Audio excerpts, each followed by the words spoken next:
Você já deve ter visto em algum lugar a diferença entre receptor ionotrópico e receptor metabotrópico, tá?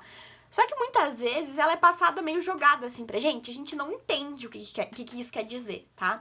Então, muitas vezes, quando a gente vai estudar principalmente neurofisiologia, o professor vai falar, existem receptores ionotrópicos e existem receptores metabotrópicos. E se você chegou até aqui e não sabe nem o que é um receptor, calma, clica nesse vídeo aqui que vai estar no card. Eu nunca lembro se o card tá pra lá ou tá pra cá, mas clica aqui no vídeo que vai aparecer no card, que eu explico o que é um receptor. Então, se você não sabe nem o que é um receptor, para esse vídeo, abre esse vídeo que tá aqui no card, vê o que é receptor e depois volta pra esse vídeo, ok? Então tá, partindo do pressuposto que você já sabe o que é um receptor, então o que é um receptor ionotrópico e o que é um receptor metabotrópico? Um receptor ionotrópico é aquele que vai ligar, né? Ele tá lá inserido na membrana plasmática e a gente vai ter um ligante que muitas vezes, nesse caso, vai ser um neurotransmissor, tá? Esse neurotransmissor, que é uma substância química, vai se ligar nesse receptor de membrana. Esse receptor de membrana, ele é um canal, tá?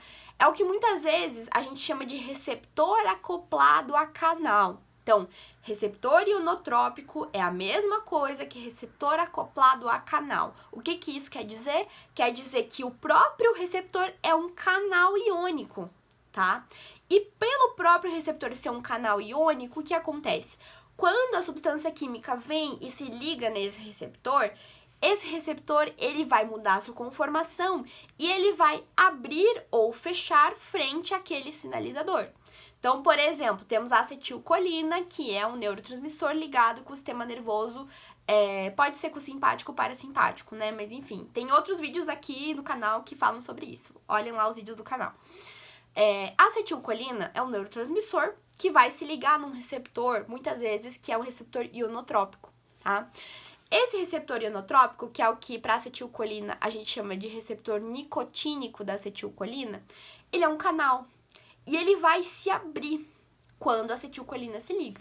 Quando ele se abre, como existe uma diferença na composição intra e extracelular, esse canal vai se abrir e esse é um canal de sódio. Então, quando ele se abre, o sódio que está mais concentrado fora do que dentro da célula, ele vai entrar naquele neurônio, por exemplo. Então, o receptor ionotrópico nada mais vai ser do que aquele receptor que vai se ligar a um neurotransmissor, por exemplo, e ele é um canal iônico e ele vai se abrir ou fechar frente à sinalização daquele neurotransmissor, ok?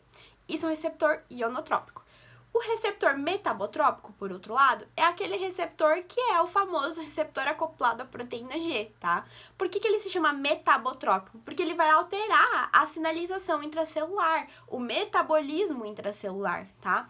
Então, é só por isso que ele recebe o nome de metabotrópico, mas é basicamente aquela sinalização que vai ser mediada por um receptor acoplado à proteína G. Mas a sinalização do receptor acoplado à proteína G, né, em resumo da ópera, é um receptor que ele tem um acoplamento à proteína G, e isso vai ativar uma série de proteínas e, por final, a proteína quinase A, por exemplo, que vai fosforilar várias outras proteínas, tá? Então, é basicamente uma cascata de sinalização intracelular. Mas isso, né, eu posso explicar em outros detalhes no próximo vídeo, tá? Então, obrigada e até a próxima. Tchau, tchau!